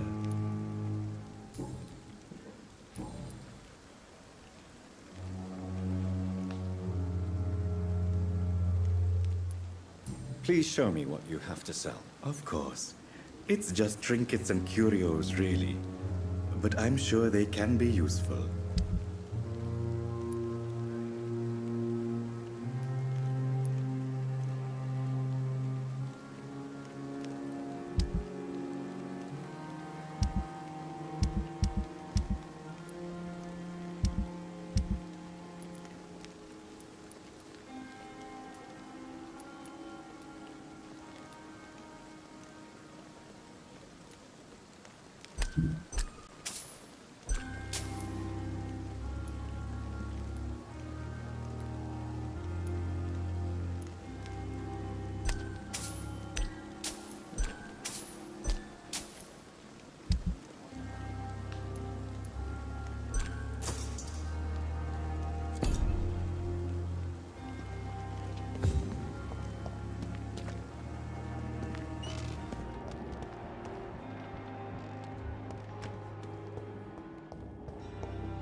Never end. What a blundering idiot.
Scowl voices in the garden. I should investigate. If they were to find somebody.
So, Mr. Hooks and Nurse Hawkins are an item.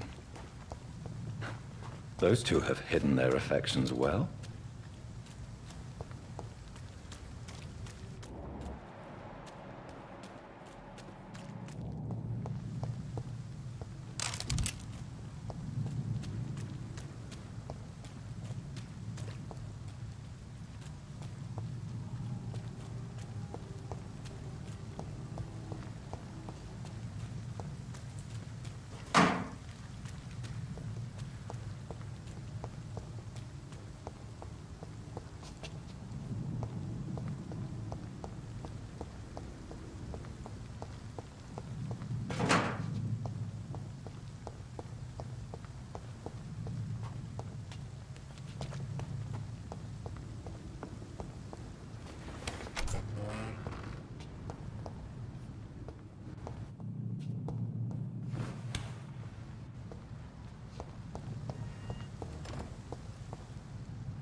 Good evening, Nurse Hawkins. Good evening, Dr. Reed.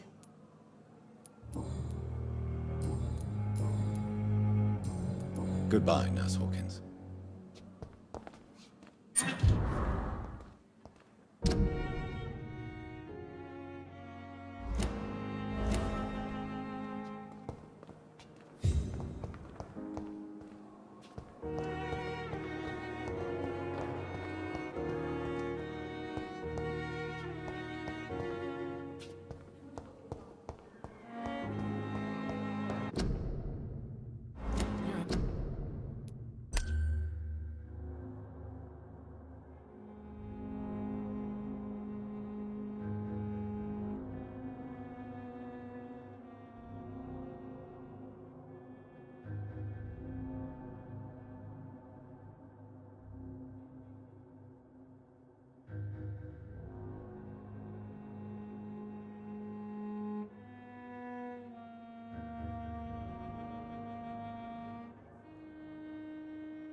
Damn.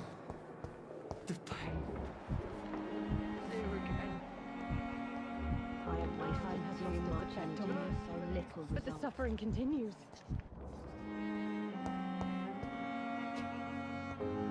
Good evening, Mr. Hampton. How do you feel? Dr. Reed, is it? Oh, sir, I must apologize for my behavior. What do you mean? I was not myself in the factory. Fear and exhaustion made me say awful things to you, I'm afraid. You remained perfectly nice and polite. A little delirious, perhaps. But who wouldn't be after enduring an abduction? Thank you, Doctor. That's a relief. Now all I need to do is rest and return to my flock.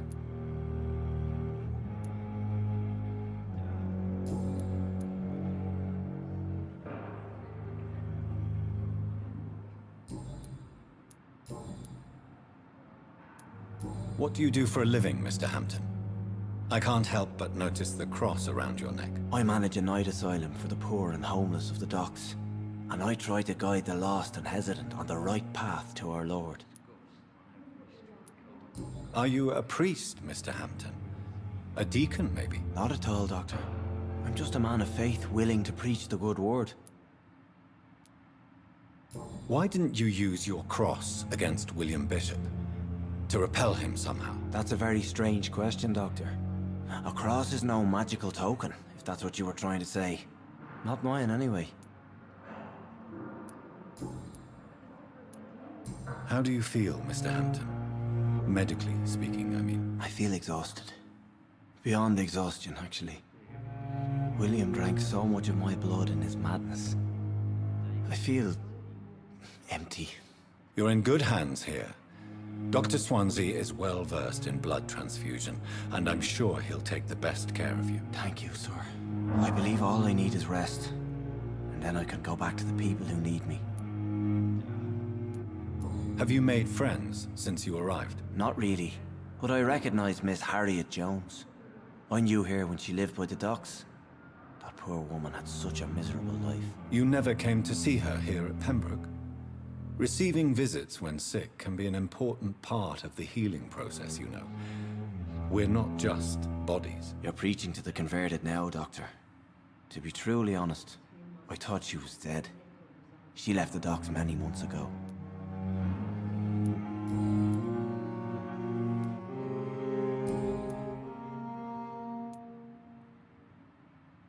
Do you know Tom Watts, the bartender from the Turtle?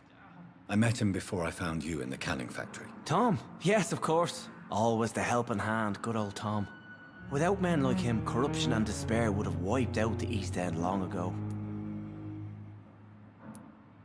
Who should I avoid in this part of town, then? Any particularly evil figures? Not really. Most men and women are just doing their best. And it's not my habit to speak ill of people I know, Doctor. People are still in despair. How could it be otherwise? The authorities have left us all to rot in this contagious nightmare. No drugs, no advice, nothing. It's a damn shame.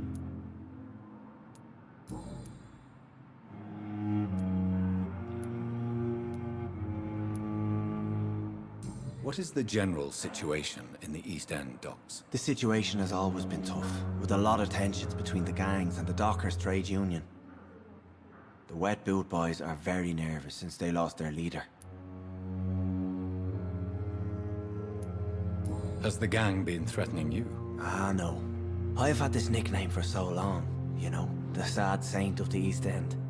No one dares to bug a saint, not even criminals.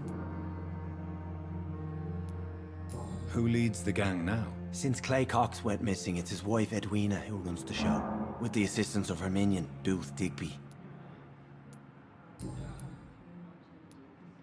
How did you end up in William Bishop's den? I had received alarming news about his recent behavior. I went to his place and he refused to let me go.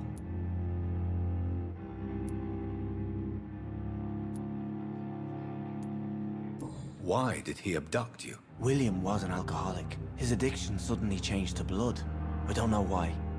Just like a patient I met here. This Miss Hawcroft. You dared to enter this awful place alone. You're a hero, Mr. Hampton. Or a fool. I'm just a man trying to help his friends, Dr. Reed.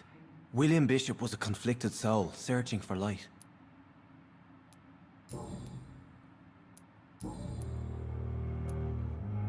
Goodbye, Mr. Hampton.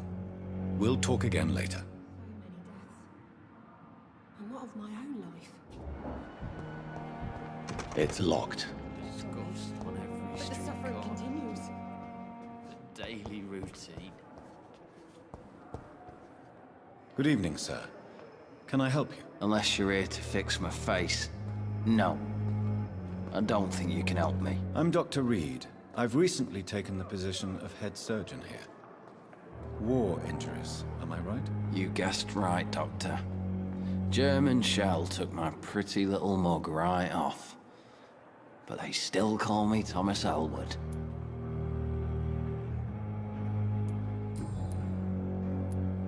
Where were you stationed, sir? Did you serve for long? I really don't want to talk about all this shit. No offense. I was pushing too much. I served in France myself. I just wanted to know what happened to you. You were an officer, weren't you? Then I doubt we fought the same war, sir. No offense. How is your stay with us, Mr. Elwood? Oh, it's bliss. I just escaped death in the trenches to be surrounded again by the moans of the dying. Can I ask you precisely why you're a patient here? It's the pain, sir. The drugs don't work. It just hurts under the scars, if you get my drift.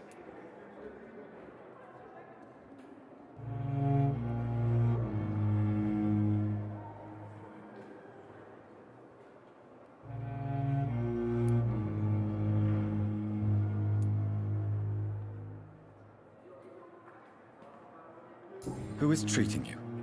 Is someone in particular looking after your case? Nobody since the old and tired doctor spoke to me. Started to think I was forgotten about. Wouldn't blame you. You don't seem worried by that. My face hurts so much more when I smile or cry. I've learned it's easier not to speak. But be assured I'm smiling inside. Can I do anything for your pain? Nurses gave me a bunch of pills. No effect. Told you. It's like the flames are under my skin, burning away.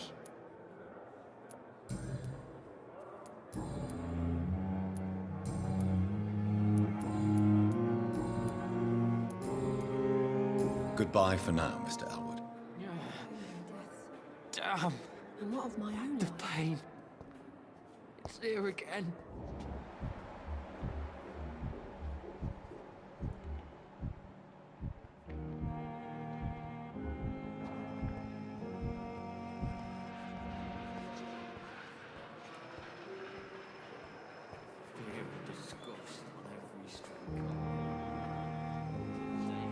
Good evening, Miss Howcroft. How are you tonight? I need blood, Doctor. Warm, rich, vibrant blood. Who are you really, Miss Howcroft? I mean, apart from being a vampire. Is that not enough for you, puny mortal? What do you require? Proof of my powers? I'm curious to know who you were before becoming a vampire. No, it was such a long time ago, I don't remember. Centuries of unholy life can have strange effects on one's minds, you see?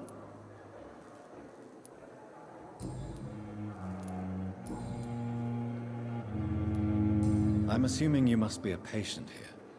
Am I right, Miss Howcroft? It's only a cover. To hide from my enemies. I can leave whenever I want. As a woman, a spirit, fog, or bat.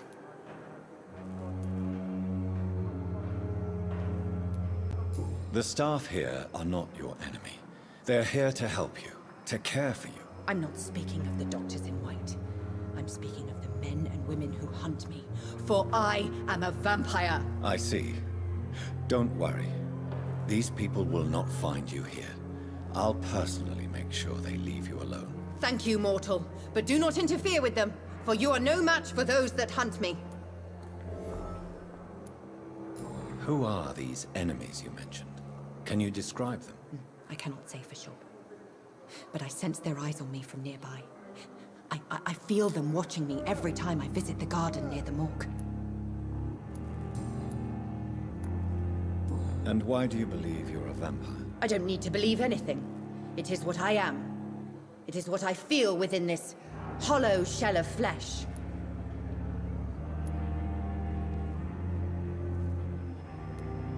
Please, describe to me how you feel. What is it like to be a vampire? I can hear my body crumble from the inside as my flesh cracks and fades. I sense the last pulse of postulant blood within my drying veins. I need new blood.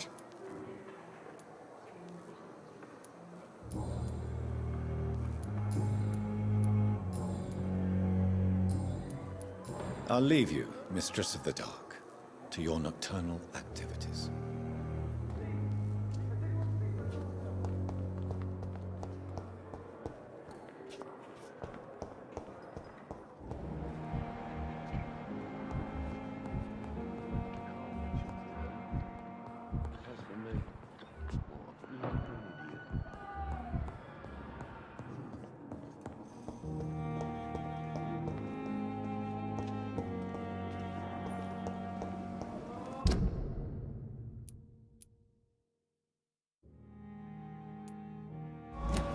Thelma Howcroft said she was being watched by vampire hunters.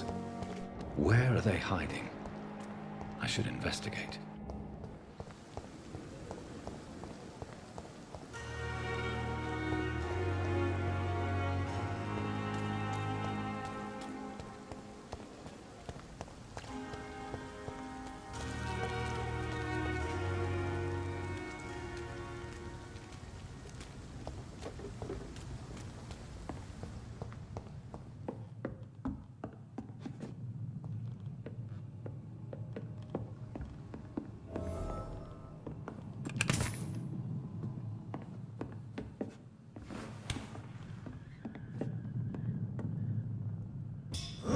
Steady, boy!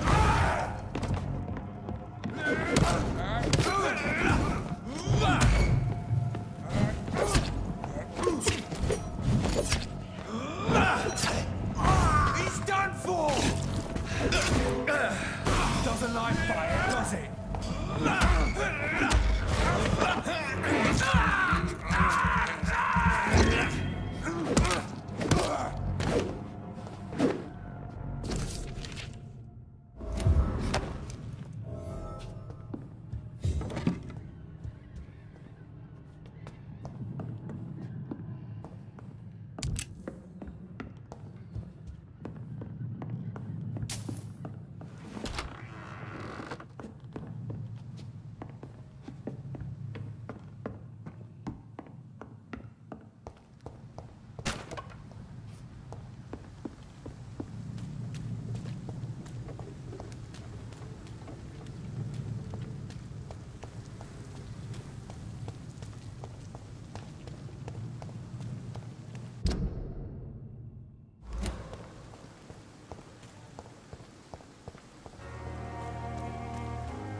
What happened?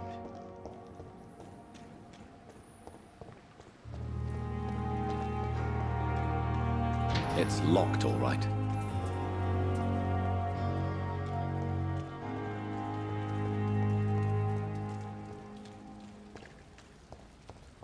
I cannot enter.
Good evening, Dr. Tippett. Dr. Reed, any good news to share?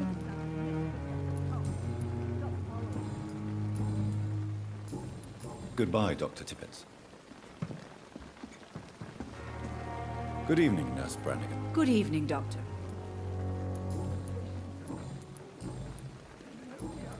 Goodbye, Nurse. Call me if you need assistance.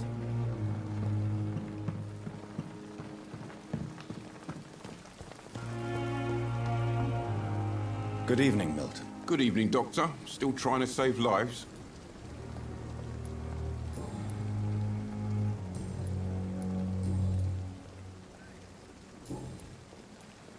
I have some good news, Milton. What? The epidemic's over? I retrieved your wallet, with all the money and a certain picture. Well, yeah, Pippa Hawkins is my girl. So what? Is it the difference of skin color that bothers you? Not at all, Milton. Good. Please, take this money anyway, to remind you to keep your mouth shut. Not everybody is as broad-minded as you, Dr. Reed.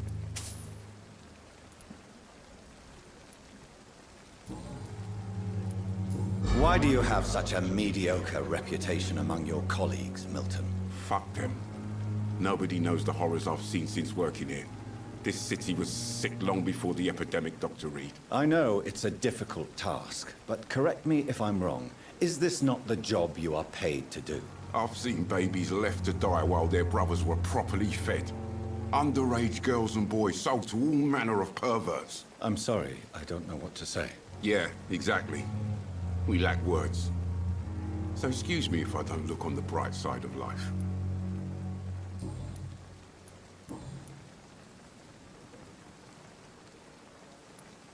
What's going on between you and Nurse Hawkins? Pippa's tired. Tired of all this shit. Tired of all those corpses piling up. She's as depressed as I am.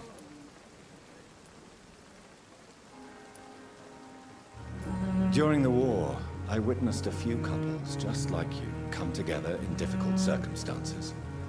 It can be very damaging. Maybe you're right. But we support each other.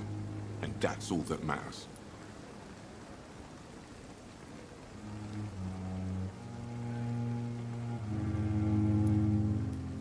You do realize you could both get fired. Hospital staff are not meant to have intimate relationships with one another. Come on, Dr. Reed. Do you know how many rules are broken in this hospital every day just to keep it running? There's nothing wrong with what we're doing.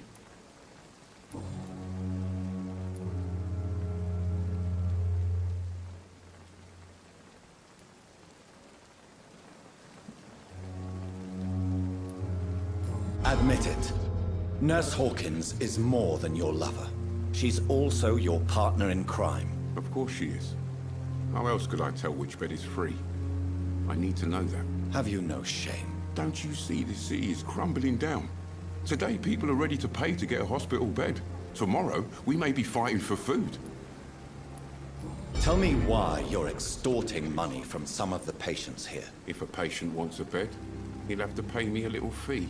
That's all. Where did you get the idea for such an immoral scam? Funny you should ask. The first time it was from a patient who bribed me to get a bed. It's only then I realized I could make a fortune.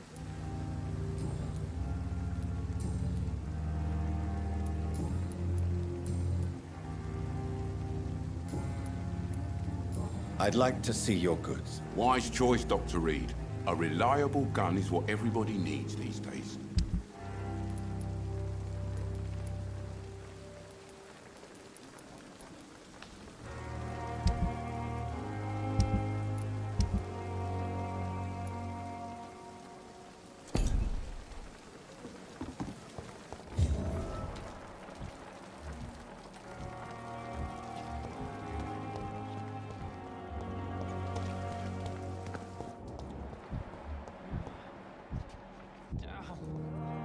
Good evening, Nurse Hawkins. Good evening, Dr. Reed.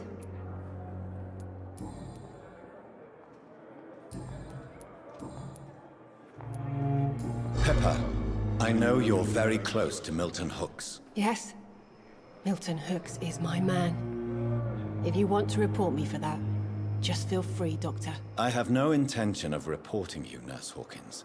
But are you aware of the risks? The rules say I won't be allowed to work as a nurse anymore. But here at the Pembroke, we break rules all the time. Is he worth the risk? Hey, I'm no perfect woman, and Milton is not the finest bloke. But we do our best to get by. That's all any of us can hope for nowadays.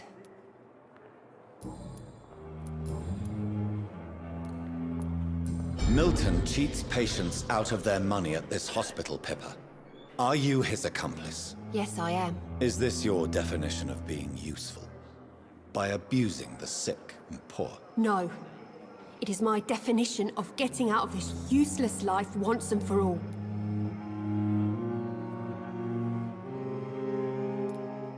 Why do you do it? Why not? Most of the sick who paid for a bed are already dead, or will be soon. Don't you see the futility of all this?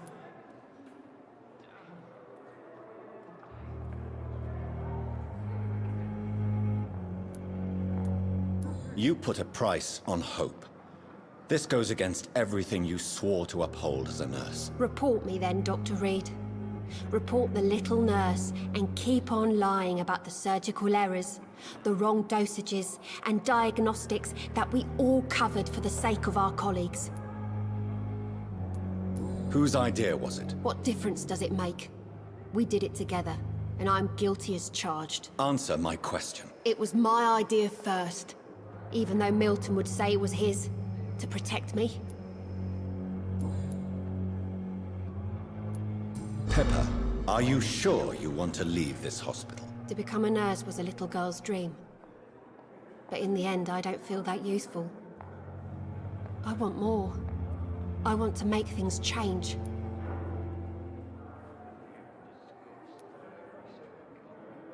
You should be proud of what you've achieved. This hospital represents hope for many people in need of help. Maybe you're right. But at the moment, I feel like we're just a cemetery waiting room. What steps are you prepared to take to feel more useful? I don't know yet. My sister believes that the real fight is in the streets nowadays. Maybe she's right. Maybe this is what I must do.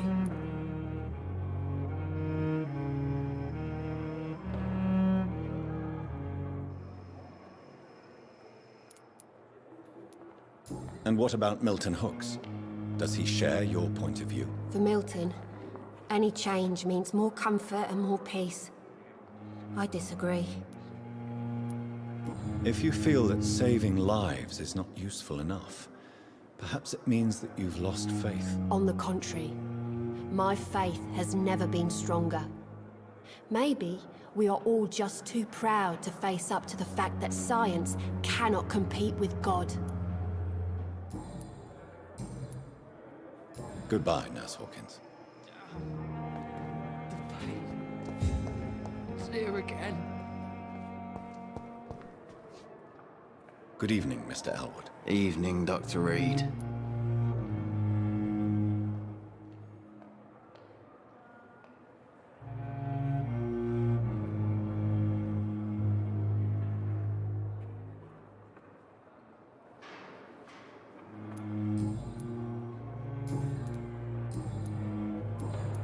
Goodbye for now, Mr. Elwood.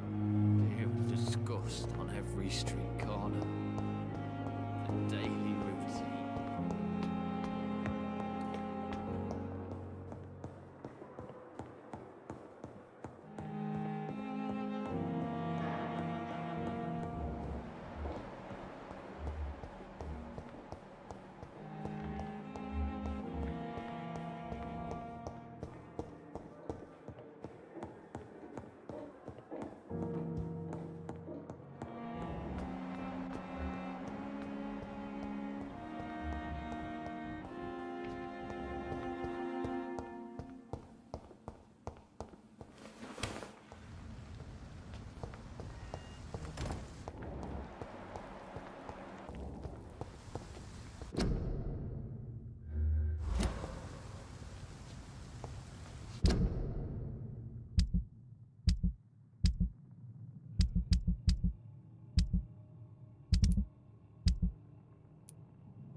It's locked, all right. It's locked.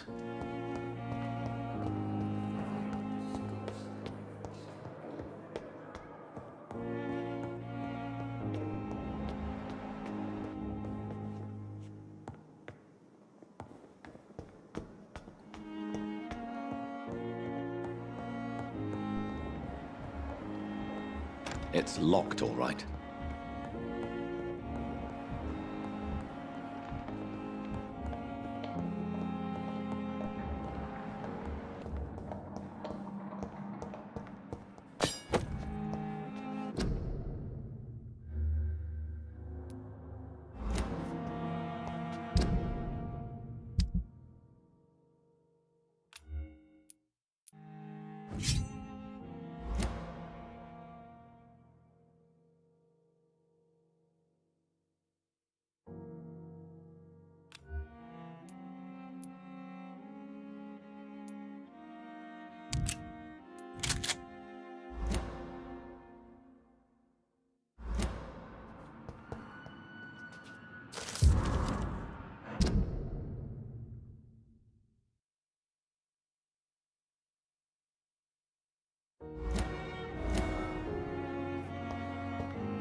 It's locked, all right.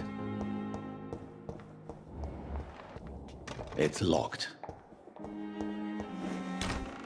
This must be the place. It's definitely away from prying eyes. Relegated to the shadows. A kingdom of my own. At least I won't be sleeping in a coffin.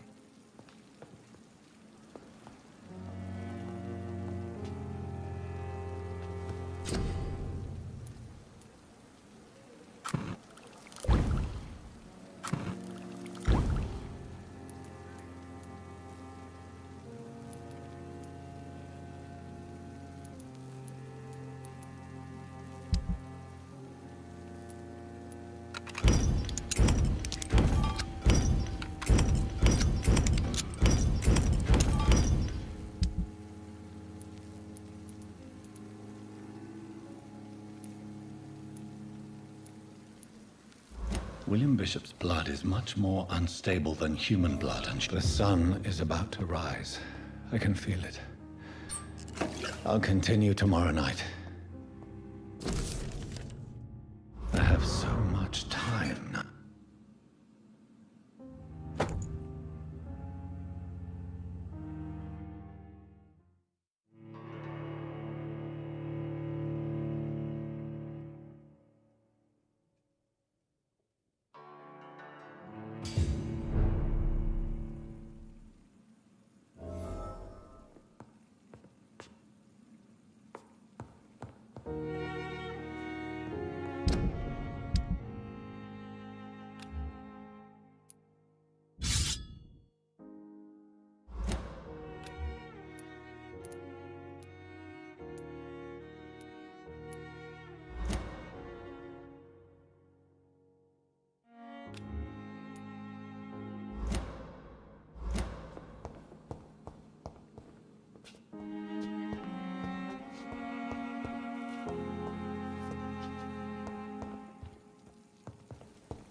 If I'm to stay here until my research is complete, I'd better learn to hide my true nature from the mortals.